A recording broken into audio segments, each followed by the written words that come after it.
नमस्कार, prime time में मैं कादम्बरी शर्मा हूं आपके साथ। चाहे कुछ भी हो, लेकिन अब फैसले लेने हैं, ऐसी मनस्थिति सरकार की कल से आज तक नजर आ रही है। नहीं तो डीजल के दाम बढ़ाने जैसा अलोकप्रिय फैसला लेना आसान नहीं है। एफडीआई खासकर मल्टी ब्रांड और एविएशन में जब सहयोगी इतना विरोध कर रहे हो, तब ये फैसला लेना भी आसान नहीं। लेकिन सरकार पर पॉलिसी पैरालिसिस का आरोप झेलते झेलते अब अचानक सरकार एक्शन में आ गई। विदेशी मीडिया लगातार मनमोहन सिंह पर अंडर अचीवर, नॉन अचीवर होने का आरोप लगा रही थी। राजनीतिक तौर पर देखें तो अपने ही सहयोगी सरकार का सहयोग नहीं कर रहे, समर्थन वापस लेने की बात तो नहीं कर रहे अभी तक, लेकिन सरकार को कोसने में कोई कोर कसर भी नहीं छोड़ी। समाजवादी पार्टी के कोलकाता अधिवेशन में इसने जमकर सरकार पर हमला बोला। तृणमूल के विरोध के कारण सरकार को कई फैसलों पर ब्रेक लगाना पड़ा था, लेकिन अब क्या हुआ कि सरकार आने वाले चुनावों को, सहयोगियों के विरोध को, सबको दरकिनार कर ऐसे फैसले ले रही है। और इन सब से जुड़ा सबसे बड़ा सवाल कि आम आदमी को इससे क्या फायदा है, क्या नुकसान है। डीजल के दाम बढ़ाना निश्चित तौर पर जबरदस्त धक्का है आम आदमी के लिए, लेकिन डर है कि हर चीज के दाम बढ़ जाएंगे, महंगाई बढ़ेगी, कहां जाए आम आदमी, क्या करे, कौन सुनेगा उसकी बात। और प्लानिंग कमीशन के उपाध्यक्ष मोंटेक सिंह अहलुवालिया ये भी कह रहे हैं, काफी डराने वाली बात कह रहे हैं कि और कड़े फैसले लिए जा सकते हैं। तो इन सब के बीच हम बात करेंगे कि आखिर हो क्या रहा है और इसका मतलब क्या है।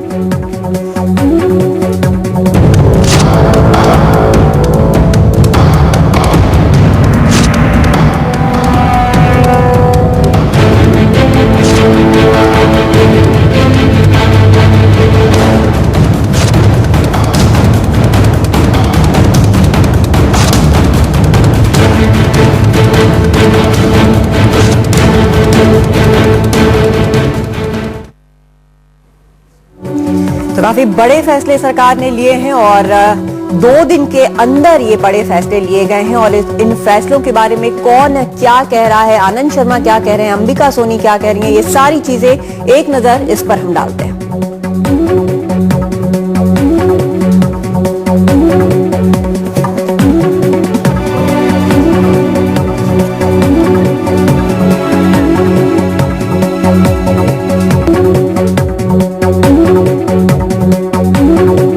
बड़े सम्मान के साथ और विनम्रता के साथ कहना चाहता हूं कि इस देश के अंदर कभी पॉलिसी पैरालिसिस नहीं रहा। एक प्रजातंत्र के अंदर सबसे बातचीत करके, सलाह मशवरा करके सरकार अपने निर्णय लेती है और निर्णय राष्ट्र हित को, राष्ट्र के विकास को, राष्ट्र की आर्थिक आवश्यकताओं को देखते हुए लिए जाते हैं। I have more than once talked to Mamta ji. We are very clear. We respect her decision. It is her prerogative and of the government of West Bengal to implement or not to implement. Equally, it is the prerogative and the right of other states to implement. खुदरा में जो FDI को अनुमति दी है, ये हड़बड़ी में उठाया गया देश विरोधी कदम है। The Trinamool Congress against the introduction of FDI in retail sector.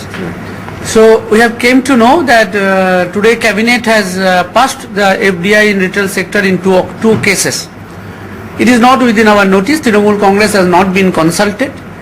Yesterday's price hike in diesel and in the gas cylinder which they have raised, that was also not been discussed with the Trinamool Congress.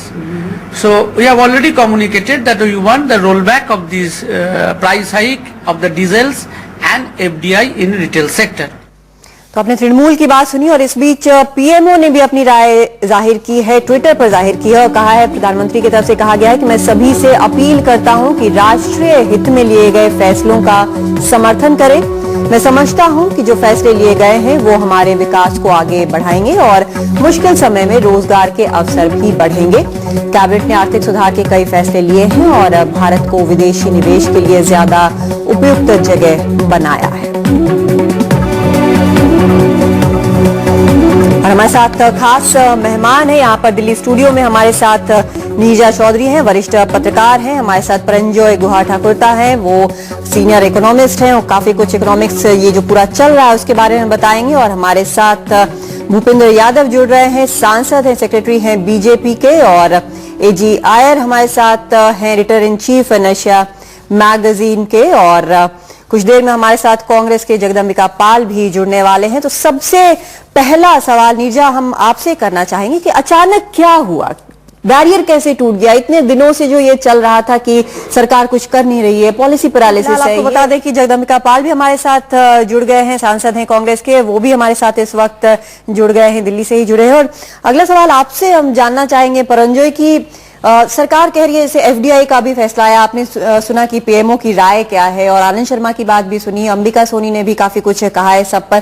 कह रहे आम आदमी को इससे फायदा होगा, diesel का भी दाम बढ़ाया गया है, कहा गया है कि फायदा होगा। एक लॉन्ग टर्म फायदा आम आदमी को बताया जा रहा है, कैसे होगा फायदा? मुझे ये कुछ समझ में नहीं आ रहा। क्योंकि देखिए ये एफडीआई की जो मुद्दा है ये काफी महीनों से, काफी सालों से चर्चा चल रही है इनकी कि ये ठीक है कि नहीं है, ये किसान के लिए अच्छे हैं, ये उपभोक्ता के लिए अच्छे हैं, या साथ साथ जो विरोधी दल कह रहे, जो भारतीय जनता पार्टी कह रहे, जो वाम दल कह रहे, जो मुलायम सिंह कह रहे, जो जनता दल यूनाइटेड कह रहे, जो ममता बनर्जी कह रहे कि अगर वॉलमार्ट जैसे बड़े बड़े कंपनी भारतवर्ष में आ जाए तो छोटे व्यापारी जितने छोटे छोटे जो बाजार में जो फल सब्जी बेचते उनका जीविका खत्म होने का एक संभावना है।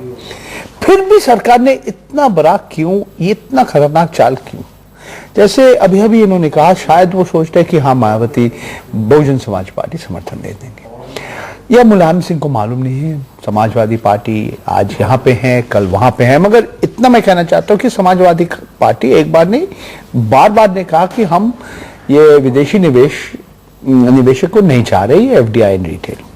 देखिए ये डीजल का कीमत जैसे बढ़ा 10% के आसपास बढ़ा, ये काफी इसका असर पड़ेगा मुद्रास्फीति के ऊपर। और देखिए जब एक तो भ्रष्टाचार का मुद्दा तो काफी महीनों से चल रहा है, ये कोलगेट का सरकार का छवि तो खराब कर दिया। ठीक है, आपका एक मंत्री कह रहे हैं हमारा भाई क्या कर रहा है हमें मालूम नहीं है, हमारा रिश्तेदार क्या कर रहा है हमें मालूम नहीं है, हमारा सांसद क्या कर रहा है हमें मालूम नहीं है।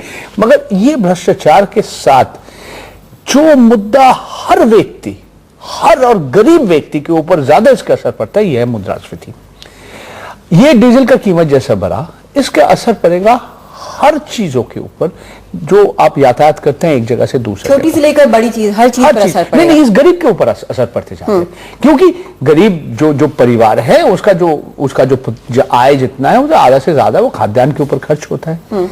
तो आपका ये जो डबल डिजिट इन्फ्लेशन हम देख रहे हैं, खाद्यान्न का जो दाम आज नहीं कुछ सालों से 4-5 सालों से लगातार जिस रफ्तार से बढ़ रहा है, ये तो सरकार को तो लोकप्रिय नहीं करते, ये तो सब लोग जानते हैं।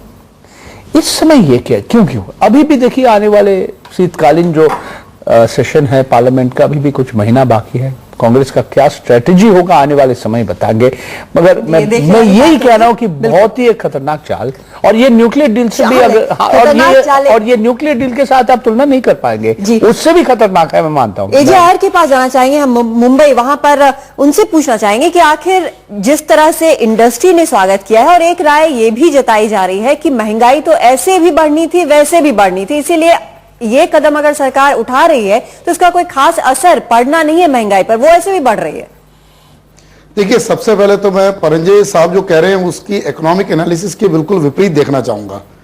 देखिए आज आपने इतने सालों से एफडीआई रिटेल में और बाकी एरिया में ना लाके आपकी एविएशन सेक्टर डाउन है, आपके यहाँ खाद्य पदार्थ मिलने की बड़ी कमी हो गई है। क्योंकि आज आप देखिए चाहे वो रिलायंस फ्रेश है, चाहे कोई भी, चाहे वो दूसरे रिटेलर्स हैं, उधर हमको सस्ता मिल रहा है। गरीब आदमी आज शॉपिंग मॉल में जा रहा है।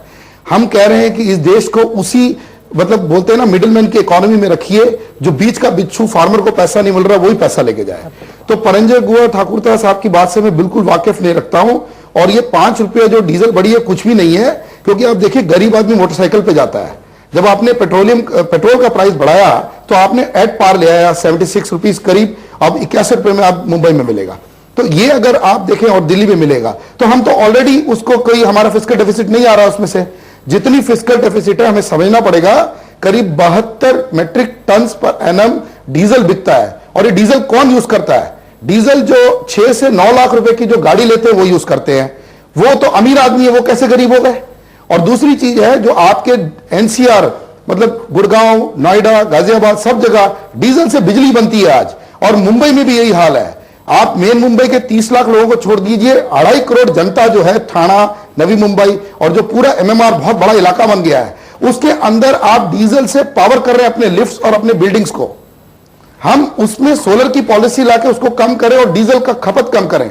आज उसी डीजल से बिजली बनाई जा रही है, 20 रुपए की बिजली दी जा रही है, लेकिन जो बिजली का दाम है उसके ऊपर काफी लड़ाई होती है, 50 पैसे 1 रुपए ऊपर कर दे तो ये जो इकोनॉमिक्स की बात कर रहे हैं ये पूरी बिल्कुल मैं बोलता हूं गलत ढंग से गुमराह किया जा रहा है देश को। और मेरे को ये इकोनॉमिक्स को बोलना है कि हम लोग भी यहां एनालिसिस कर रहे हैं। यहां पर ये जो स्टेप लिया है ये बड़ा बोल्ड स्टेप है, इसमें कोई चाल नहीं है, इनके पास कोई चारा नहीं है, क्योंकि 2010-11 के आप फिगर देखिए तो total subsidy on petroleum products 1,40,000 crore था जो फिस्कल डेफिसिट पे आने वाला था। जी आप कह रहे हैं कोई चारा नहीं है। कुछ कहना चाहता हूं उनके बारे में। देखिए जी, मैं अर्थशास्त्री लोग जैसे चर्चा करते हैं, आप you are entitled to your views. मेरा कहना यह है, देखिए आपने बिल्कुल ठीक कहा, अगर डीजल के ऊपर अनुदान एक शॉपिंग मॉल के बिजली उत्पादन उसका एयर कंडीशन चलाने के लिए, किसी एसयूवी किसी मर्सिडीज गाड़ी चलने के लिए, ये नहीं, मगर फिर भी आप एक चीज आप मान लीजिए, the most widely use petroleum product आज भारतवर्ष में है डीजल, और इसका सबसे बड़ा हिस्सा किसमें जाते हैं? भारतीय रेल, पब्लिक ट्रांसपोर्ट और ट्रक इंडस्ट्री, जो सामान इधर से उधर लेते हैं। उसके बाद आते हैं जो किसान लोग जो एग्रीकल्चर पंप सेट्स यूज करते हैं। जी। मेरा कहना है डीजल जो अंग्रेजी में कहते हैं इट्स ए यूनिवर्सल इंटरमीडिएट। मेरा कहना यह है कि आपने 10% बढ़ा दिया उसका कीमत, मगर इसका एक कैस्केडिंग इफेक्ट होगा। कैस्केडिंग इफेक्ट की हम लगातार बात कर रहे हैं। जगदम्बिका पाल जी कुछ कहना चाह रहे हैं जी। नहीं, देखिए इतना महत्वपूर्ण डिस्कशन है और परांजय जी बात जो कर रहे हैं मतलब अर्थशास्त्री की तरह से कम और राजनीतिक कमेंट और सारे विषयों का समावेश कर रहे हैं। मैं एक बात कहना चाहता हूं कि इसी मुल्क में आज के 2 साल पहले जब एक वर्ल्ड वाइड रिसेशन आया था ग्लोबल, उसके बाद जब बराक ओबामा या चाइना या फ्रांस के, लंदन के सारे 5 कंट्रियों के राष्ट्राध्यक्ष आए थे, उन्होंने भारत की इकोनॉमी की तारीफ की थी। लेकिन जब पिछले दिनों हमने आर्थिक सुधारों की तरफ कदम बढ़ाए तो हमारे सारे बिल हाउसेज में पेंडिंग थे, चाहे वो LIC का हो, चाहे फाइनेंस बिल हो, चाहे FDI इन रिटेल्स रहा हो, चाहे हमारी पेंशन बिल। तो आखिर कोई वक्त आता कि आपने तो कहा कि नीरजा ने की अंडर अचीवर की बात, बाहर के अखबारों में चाहे वॉशिंगटन पोस्ट हो, चाहे द इकोनॉमिस्ट लंदन हो, बेसिक सवाल ये है कि आखिर इतना वक्त क्यों लग गया? ये पहले ही कर लेना चाहिए था। जब ये कदम उठाने ही थे तो पहले क्यों नहीं उठा लिया? नहीं, democracy is a process of discussion. बिना डायलॉग और डिस्कशन के हम नहीं कर सकते थे। जो आनंद शर्मा की बात हमने सुनी, 10 महीने लगे सिर्फ डिस्कशन करने में। हाँ, नहीं लगता है डेमोक्रेसी में आप कोई चीज एकदम अचानक इम्पोज नहीं कर सकते, एटमॉस्फेयर बनाना पड़ता है। और जब आप देखते हैं बिल भी कोई आता है, जब बिल हाउस में स्टैंडिंग कमेटी को चला जाता है, स्टैंडिंग कमेटी से आता है, फिर दोबारा स्टैंडिंग कमेटी चला जाता है। सही कह रहे हो कि वक्त लगता है, लेकिन आज की तारीख में भी अगर हम FDI की बात करें तो आपके मुख्यमंत्रियों को छोड़ के और कोई तैयार नहीं है। भूपेंद्र यादव से आप पूछ लीजिए। भूपेंद्र जी नहीं, तो इसको हम लागू करना चाहते हैं, इसलिए हमने राज्यों को मुक्त कर दिया है। जी, जो राज्य करना चाहे, जो राज्य लागू करना चाहेंगे। भूपेंद्र, इन्होंने क्या बात की है जो कि सिर्फ इन्हीं के मुख्यमंत्री तैयार हैं, बाकी तैयार नहीं है? मैं पूछना चाहता हूं, अब मैं आऊंगी आपके पास वापस। भूपेंद्र जी को जवाब देने दीजिए, 1 मिनट जी। कादम्बिनी जी, जगदम्बिका पाल जी स्टैंडिंग कमेटी की बात कर रहे हैं। नहीं, देखिए दीदी को आज आनंद शर्मा जी ने भी पिछले दिनों बातचीत किया है, और आप समझ लीजिए FDI इन रिटेल में भी जो फायदे हैं, हमें तो विश्वास है कि हम निश्चित तौर से अपने सहयोगी दीदी को, तृणमूल कांग्रेस को फिर बनाने में कामयाब होंगे। आपने देखा पिछले दिनों चाहे राष्ट्रपति, आखिर एक बात जो उन्होंने कही कि इससे केवल मिडिल मैन को नुकसान होगा। अगर हम आज भी नासिक में किसान 2 रुपया किलो प्याज बेचता है जब उत्पाद पैदा करता है, और आजादपुर की मंडियों में 22 रुपया किलो बिकता है, तो किसको फायदा होता है? बीच में केवल मिडिल मैन को फायदा होता है। जगदम्बिका जी, आपके विश्वास पर हमें विश्वास करने का पूरा मन है, लेकिन आपके सहयोगी विश्वास नहीं कर रहे, हम क्या करें? कादम्बिनी जी, मैं जगदम्बिका जी से पूछना चाहूंगा। जी जी जी, FDI की बातें हो रही है, मैं बॉम्बे से बोल रहा हूँ। FDI की जो बातें हो रही है, जी, एक मिनट आर साहब, 1 मिनट। जगदम्बिका जी से जानना चाहिए कि उनके सहयोगियों को उनके क्यों नहीं कन्विंस? नीरजा बैठी है। नीरजा, आप कुछ कहना चाह रही थी? मैं एक चीज कहना चाह रही हूँ कि पॉलिटिक्स और इकोनॉमिक्स में एक अंतर विरोध दिख रहा है। अगर फॉर अ मोमेंट इसके मेरिट्स डिमेरिट्स अलग कर दीजिए। ये तो सब लोग मान रहे हैं कि 5 रुपया डीजल बढ़ा दिया, गैस बढ़ा दिया, तो आपके दाम बढ़ेंगे हर एक चीज के, विदाउट कोई भी इसमें वो नहीं कर रहा है। तो जो आदमी गरीब है, कमजोर है, जो ऑलरेडी महंगाई से इतना त्रस्त है, उस पे और भी बोझ डलने वाला है। तो कहीं ना कहीं मैं नैरो पॉलिटिक्स की बात नहीं कर रही हूं। एक सरकार की पॉलिसी क्या है, वो कमजोर के साथ खड़ा रहेगा, किस पे लात मारेगा, या जो मजबूत है उसके साथ खड़ा रहेगा। तो असली में जो क्या सिग्नल दे रही है इस समय सरकार, सिग्नल दे रही है इंटरनेशनल कम्युनिटी को, दे रही है कि इन्वेस्टमेंट जो डाउनग्रेडिंग हुई है उसके बारे में चिंतित है। जो भी है डेफिसिट कितना बढ़ेगा, राजकोषीय घाटा की एक सीमा है। नीरजा, आप तो बहुत बड़ी वरिष्ठ पत्रकार हैं, तो आप बताइए कि अगर सब्सिडी भी हम देते जाएं तो उसका बोझ तो सरकार पे ही पड़ना है।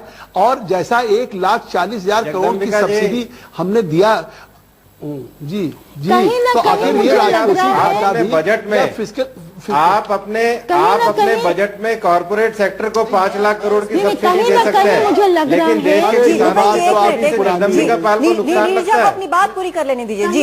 कहीं मुझे लग रहा है कि सरकार ने, रूलिंग पार्टी ने हथियार डाल दिए हैं कि जो होने दो आप जी। पीएम ने कहा रिफॉर्म्स एट एनी कॉस्ट, आज जो इंडिकेशन दिया है, तो कहीं ना कहीं उन्हें अब लग रहा है फिस्कल कंसोलिडेशन की अपनी जगह है, लेकिन किसके बलबूते पे होगा ये फिस्कल कंसोलिडेशन? क्या गरीब को और भी आप लात मारेंगे? आपके उनकी वोटर नहीं चाहिए आपको, उसकी परवाह नहीं है आपको। चुनाव आ रहे हैं इतनी प्रदेशों में, और आज आपके पास पॉलिटिकल क्रेडिबिलिटी नहीं है। 2009 के अगस्त सितंबर में अगर आप ये करते तो आप लोगों को जाके समझा भी सकते थे। आज आपके पास वो क्रेडिबिलिटी भी नहीं है। नीरजा जी, आप सुन तो लें, बड़ी वरिष्ठ पत्रकार हैं। आज हम नेपाल से आज भी सस्ता दे रहे हैं, 13 रुपया लीटर। अभी भी डीजल हमसे ज्यादा महंगा नेपाल में है। हमारी पड़ोस में, हमारी कांस्टिट्यूंसी से, अरे नेपाल से गरीब देश कौन है? जगदम्बिका जी, आयर साहब से जानना चाहिए। आयर साहब काफी देर से बोलना चाह रहे हैं, 1 मिनट रुकिए जी। आयर साहब बोलिए, कहाँ मुकाबला कर रहे हैं? जी जी, आयर साहब आप बोलिए। अरे सारे मुल्क को, जगदम्बिका जी 1 मिनट जी, आयर साहब आप बोलिए। महाशक्ति बनाने जा रहे हैं, नेपाल से मुकाबला कर रहे हैं। इसके अंदर सबसे पहली बात है, हमारे जो यंग लोग हैं उसमें अगर हम एफडीआई में रिटेल के अंदर एफडीआई लाए तो 2 करोड़ नौकरियां इस देश में आएंगी। इसकी बात कोई भी नेता नहीं कर रहा है, सब पॉलिटिक्स कर रहे हैं। 2 करोड़ नौकरियां आप अपने यंग लोगों को देंगे। जिस तरह से आपने आईटी सेक्टर खोला, इसकी कोई बात नहीं हो रही, और ये गांव खेड़े के लोगों को भी नौकरी मिलेगी इसमें। 2 करोड़ लोगों की आप बात कर रहे हैं आयर साहब। मैं परंजोय से जानना चाहूंगी। परंजोय, एक मिनट परंजोय, एक मिनट परंजोय, लोगों के रोजगार पे परंजोय, जो 2 करोड़ लोगों की बात कर रहे हैं, आज की तारीख में जो लोग नौकरी खोएंगे, जिनका इमीडिएट कंसर्न है बच्चों का, उनके बच्चों का एजुकेशन, आटा दाल चावल ट्रांसपोर्ट, उसका क्या? देखिए, मेरा कहना यह है सरकार के पास और भी रास्ता था। 86,000 करोड़ की इन कंपनियों की अंडर रिकवरी तो है। आप ये बताइए पाल जी, अंडर रिकवरी एक चीज होता है और लॉस और कुछ होता है। आईओसी का बैलेंस शीट एक बार किसी वक्त आप पढ़ के देखिए। योर व्यू पॉइंट कि there is a difference between under recovery and loss, but ये तो एग्रीड होंगे कि आज 1,86,000 करोड़ की अंडर रिकवरी है इन कंपनियों को। तो आखिर स्वाभाविक है कि इनको भी बाहर से क्रूड ऑयल लेना पड़ा। आपने बहुत अच्छी बात कही कि जैसे आयर जी कहा, ऑयल जो मर्सिडीज बेंज में चल रहे हैं, जो स्पेशल यूटिलिटी व्हीकल है, उसके ऊपर आप एक्साइज ड्यूटी क्यों नहीं बना रहे हैं? आप क्यों, आप अगर सचमुच नहीं चाहते कि अमीर जो है, जो बड़े बड़े लोग हैं, वो डीजल का जो अनुदान है इसका फायदा नहीं उठाए, तो ये गाड़ी के ऊपर आप क्यों नहीं टैक्स लगा रहे हैं? आप उनके क्यों भाव बढ़ाए आपने? अगर उनके भाव बढ़ने का ठीक है तो आप डीजल का भाव क्यों नहीं बढ़ा रहे? गुमराह क्यों कर रहे हैं लोगों को? और जो फार्मर को जो डीजल दिया जा रहा है उसको टारगेट करिए सब्सिडी को। अगर आपको सब्सिडी खाली फार्मर को देनी है तो आप डायरेक्टली सब्सिडाइज करिए उसको, उसके बैंक अकाउंट में थ्रू किसान विकास पत्र आप उसको उतना पैसा दीजिए और मॉनिटर करिए वो डायरेक्ट डीजल खरीदे, या तो ऑयल मार्केटिंग कंपनीज को डायरेक्ट उधर भेजिए कि वो डायरेक्टली उसको डीजल सब्सिडाइज दे। ये आप पूरी दुनिया में डीजल सब्सिडी भेजेंगे तो 2 लाख 3 लाख करोड़ जाएगा। अय्यर जी आप ठीक है, अय्यर जी आपने एक सवाल अच्छा उठाया। जगदम्बिका जी अभी ब्रेक लेने की हमें जरूरत है, हम लौटेंगे और आपसे पूछेंगे। जगदम्बिका जी लौट के ब्रेक से हम आपसे पूछेंगे कि और भी तरीके थे जो हम कर सकते थे इन सब दामों को बढ़ाने की। तो जो बड़े फैसले लिए हैं सरकार ने उसके बारे में हम लगातार बात कर रहे हैं और आम आदमी पर क्या असर पड़ेगा ये बात कर रहे हैं। जगदम्बिका पाल से ब्रेक पर जाने के पहले हमने पूछा था कि क्या कोई और तरीका नहीं था डीजल के दाम बढ़ाने के अलावा। अभी जो एफडीआई के मामले में कर रहे हैं शायद लोगों को फिलहाल अभी एट द मोमेंट उससे बहुत ज्यादा फर्क ना पड़े, लेकिन डीजल के जो दाम है वो बढ़ने से अचानक लोगों को फर्क पड़ा है और रास्ते नहीं थे। कादिमनी मैं एक बात कहना चाहता हूं, क्योंकि देखो परांजय यहाँ अर्थशास्त्री हैं, अय्यर भी इकोनॉमिक्स से जुड़े हैं, नीरजा बड़ी वरिष्ठ पत्रकार हैं, भूपेन्द्र जी भी एक अच्छे विद्वान हैं और संसद सदस्य हैं। आज बताइए इस फैसलों के बाद पहली बार आज सेंसेक्स 443 ऊपर से बंद हुआ है। क्या इस देश में लगातार आपको नहीं लग रहा था कि सेंसेक्स लगातार घट रहा है? आज सोने का भाव 32,900 गया है। पहली बार सालों बाद डॉलर से मजबूत रुपया हुआ है। आखिर कोई इकोनॉमी को नहीं, लेकिन इकोनॉमी को अगर पैरामीटर होगा तो क्या ये पैरामीटर सेंसेक्स नहीं है? क्या पैरामीटर डॉलर से अगर रुपया मजबूत होता है तो नहीं होता है? एक मिनट हमें समय दीजिए, मेरी बात पूरी हो जाए, मैं पूरी बात कर लूं। और क्या दुनिया में ये छवि नहीं बन रही थी कि भारत में अब कोई पूंजी निवेश के लिए एक हमारे लिए सुरक्षित जगह नहीं है? यहां से भी जो फॉरेन इन्वेस्टर थे अपना पैसा निकालने लगे थे। आज स्थिति ये बन रही है कि अब इससे एक फिर से जो तमाम अखबार मैगजीन दुनिया की लिख रही थी कि आपको जगदम्बिका पाल जी यहाँ आपको रोकना चाहेंगे, हमारे पास शैलेंद्र कुमार हैं जो समाजवादी पार्टी के सांसद हैं। शैलेंद्र जी, जो सरकार ने कदम उठाए हैं डीजल और एफडीआई को लेके, क्या आप सरकार के साथ हैं इस पर? जी बिल्कुल नहीं है। सबसे पहले तो देश के लिए अहम जो फैसले यूपीए की गवर्नमेंट ले रही है उसमें ऑल पार्टी लीडर्स मीटिंग बुलानी चाहिए और उसके बाद सबसे राय मशविरा करके तब कोई फैसला लेना चाहिए। इस तरह से पीएमओ में तमाम फैसले होते हैं, लेकिन अंत में जो है लोकसभा में उसको बिल के रूप में आना पड़ेगा और आना पड़ेगा तो सरकार को झेलना भी पड़ेगा। तो मैं कहता हूं कि सबको जो है आम सहमति से सभी लीडर से बैठक करके तब इतने बड़े फैसले लेना चाहिए। आज जो रिटेल और फुटकर जो व्यवसायी है, व्यापारी हैं, वो जो है उन पर जो है ये बोझ आएगा। इसको आमतौर पर हमने देखा है कि सरकार जब मुश्किल में होती है तो समाजवादी पार्टी सामने आती है, मदद करने के लिए खड़ी रहती है, लेकिन क्या इस मसले पर वो ऐसा करना अफोर्ड कर सकती है?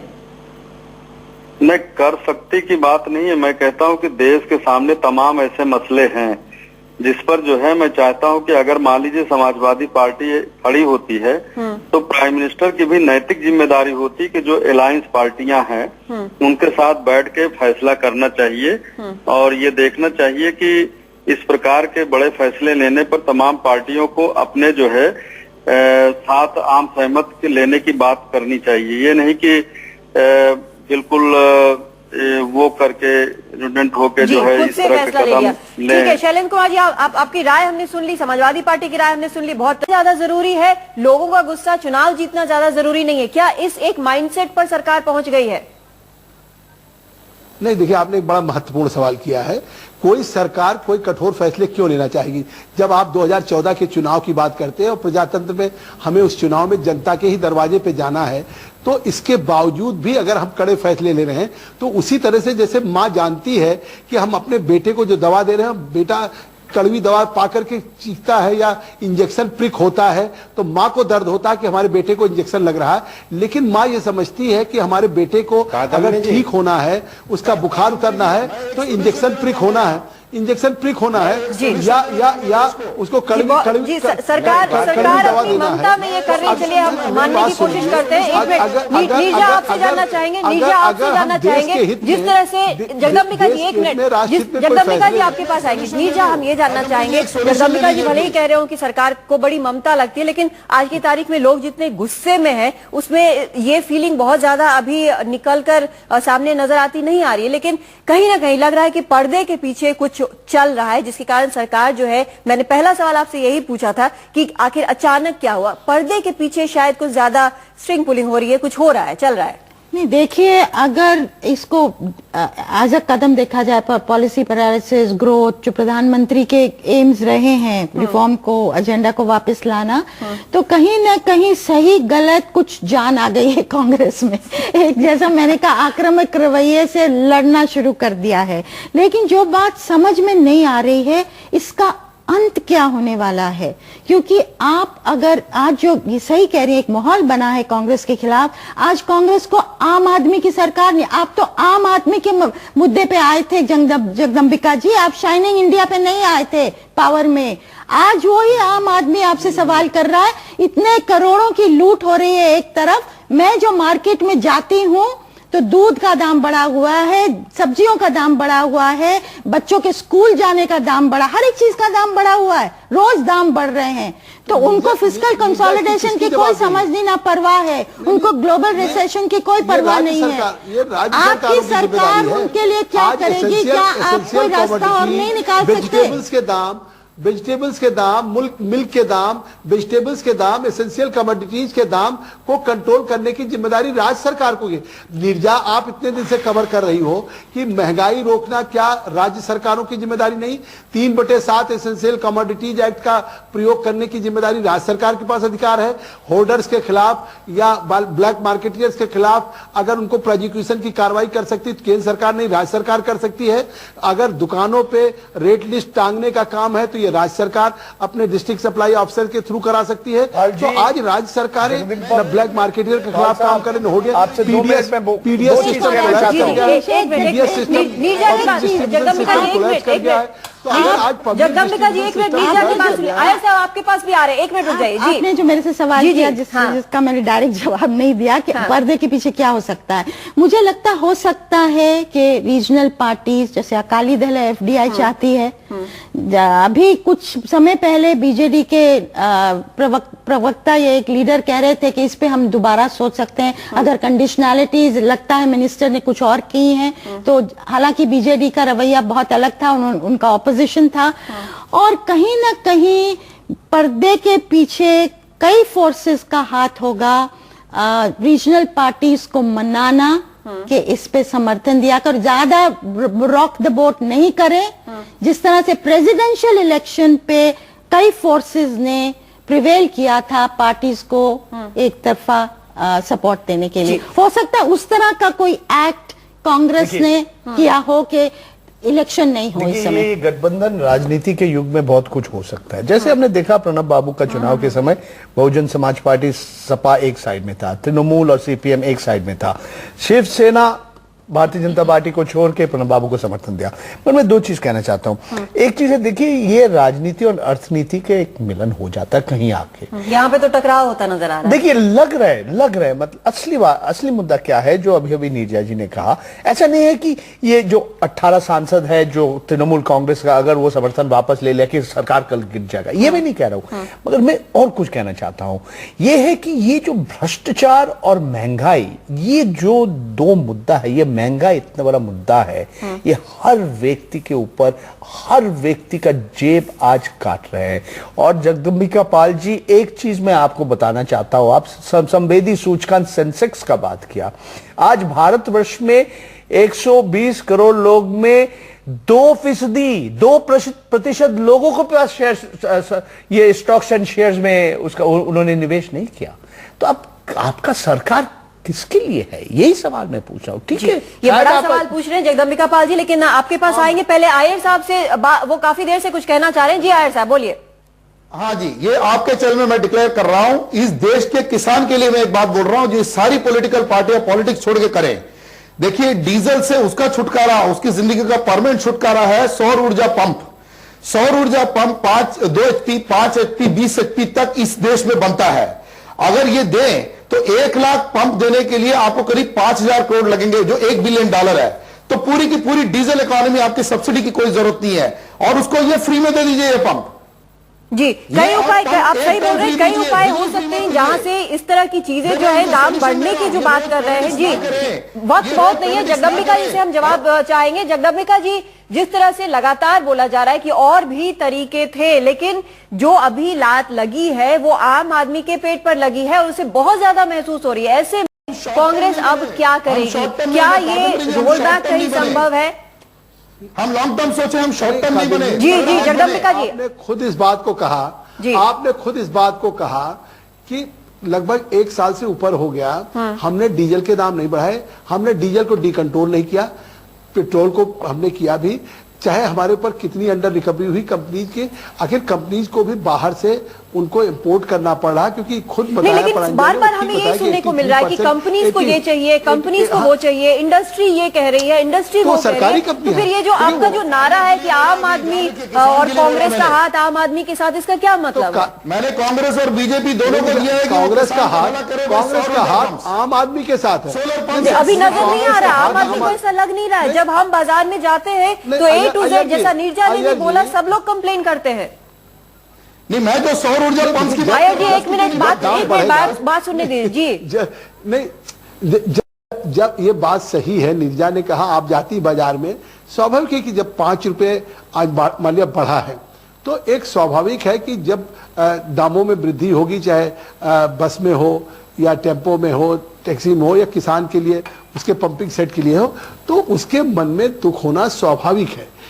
और ये बात मैं बस हम यही जानना चाहते हैं कि इस दुख के निवारण के लिए आप क्या कर रहे हैं? आम आदमी बस इतनी सी बात जानना चाहता है आपसे कि इस दुख के निवारण के लिए सरकार इनकी, जिसे उन्होंने चुनकर भेजा है, वो क्या करेगी? सोल्यूशन दिया सौर ऊर्जा पंप, इसके बारे में इसका दुख का निवारण एक तरीका है, नहीं कादिमनी, कि आज भी हमने सब्सिडी जारी रखी। आज भी डीजल पे हमारा 13 रुपया, मतलब आज भी उस पे सब्सिडी आ रही पर लीटर पे, और आज भी एलपीजी पे हमारी सब्सिडी, हम 6 सिलेंडर देंगे। अब आज 6 सिलेंडर देंगे, लेकिन 6 सिलेंडर में जगदम्बिका पाल जी आपको भी पता है कि नहीं चलता है काम, उसके बाद ब्लैक मार्केटिंग होगी। लेकिन जो 6 से ऊपर खर्च करता है वो एफोर्ड कर सकता है कि मान लिया उसे उस सिलेंडर के दाम को सब्सिडी के बजाय, सब्सिडी तो नहीं मिलेगी लेकिन उसको सिलेंडर मिलेगा, हम सिलेंडर इंश्योर कर रहे हैं, लेकिन उसको मान लिया बिना सब्सिडी के, तो आखिर इस देश में आज तो अगर सब्सिडी नहीं सिलेंडर है, तो आज आप जानते हैं सिलेंडर्स को ढाबों पे यूज कर रहे हैं, होटल में कर रहे हैं, पार्टियों में कर रहे हैं, लोग छोटे छोटे जिलों में कारें चला रहे हैं इसी गैस के सिलेंडर से। तो आप फिर कहेंगे राज्य सरकार ने ये सब किया, डोमेस्टिक आपका केंद्र सरकार का प्रशासन कुछ नहीं कर पा रहे हैं। यहाँ फिलहाल केंद्र सरकार इनको छोड़े। जगदम्बिका जी आपको रोकना चाहेंगे, भूपेंद्र यादव कुछ कहना चाह रहे हैं। जी भूपेंद्र जी, मैं ये कहना चाह रहा हूँ कि एक हिंदी में कहावत है, मीठा मीठा गप कड़वा कड़वा थू। ऐसा है कि जगदम्बिका जी कह रहे हैं कि महंगाई जो है वो राज्य सरकार का विषय है, फिर प्रधानमंत्री लाल किले से वायदा क्यों करते हैं? वायदा करते हैं तब तो इनकी सरकार, और जब महंगाई में काबू नहीं आता है तो राज्य सरकार, जब विश्वास दिलाते हैं तो इनकी सरकार, जब योजनाएं करते हैं तो इनकी सरकार, जब योजनाओं की विफलता होती है तो राज्य सरकार, जब कोल ब्लॉक का आवंटन बांटते हैं तो इनकी सरकार, और जब आवंटन बढ़ते हैं तो जी पॉलिसी में उनकी सरकार। मैं ये पूछना चाहता हूं कि रोज केंद्रीय मंत्रिमंडल में से कोई मिस्टर 10% निकल के आ रहा है, कोई मिस्टर 14%, 14% निकल के आ रहा है, कोई मिस्टर 20% निकल के आ रहा है। ये बेनामी शेयर कम से कम देश की जनता को पता तो लगे कि 8 साल में भ्रष्टाचार के तंत्र में डूबी हुई सरकार ने महंगाई के द्वारा आम आदमी के पास कांग्रेस का हाथ नहीं, आम आदमी की जेब में यही बात हम बात कर रहे थे, मैं और रीजा भी अभी जो बात कर रहे थे वो यही कि ये जो कॉम्बिनेशन है, परंजोय आपने भी यही चीज बोली कि इन्फ्लेशन, महंगाई और भ्रष्टाचार का जो कॉम्बिनेशन है, उसे देखकर जनता जो है वो बहुत ज्यादा परेशान है, और फ्रस्ट्रेशन जो है वो लगातार दिख रहा है। इस चीज से नाराजगी है, गुस्सा है। हम आज की तारीख में देखते हैं हर जगह ये गुस्सा नजर आता है, चाहे वो सड़कों पर हो, चाहे वो इंटरनेट पर हो, वहां भी हमने देखा इतना ज्यादा इंटॉलरेंस, इतना ज्यादा गुस्सा नजर आता है। अगर लोगों से आप बात करें, आप सड़कों पे जाएं, आप किसी से बात करें, किसी भी आम आदमी से बात करें जो कि लंबी लंबी गाड़ियों में नहीं चल रहा है, जिसका करोड़ों में इनकम नहीं है, जो इंडस्ट्री नहीं है, तो समस्या घूम फिर कर वही आटा, दाल, चावल, सब्जी, बच्चों की शिक्षा, इन सब चीजों पे आता है। ये बड़ा सवाल आज की तारीख में जनता पूछ रही है सरकार से कि उनके दुख का, जो आपने कहा जगदम्बिका जी की निवारण हम करना चाहते हैं, लेकिन निवारण कहीं नजर नहीं आ रहा है। सबसे बड़ी समस्या यही है और इसी का हल ढूंढना होगा। तो फिलहाल हमारे इस कार्यक्रम में आने के लिए हमारे सभी मेहमानों का बहुत बहुत शुक्रिया। प्राइम टाइम में इतना ही, नमस्कार।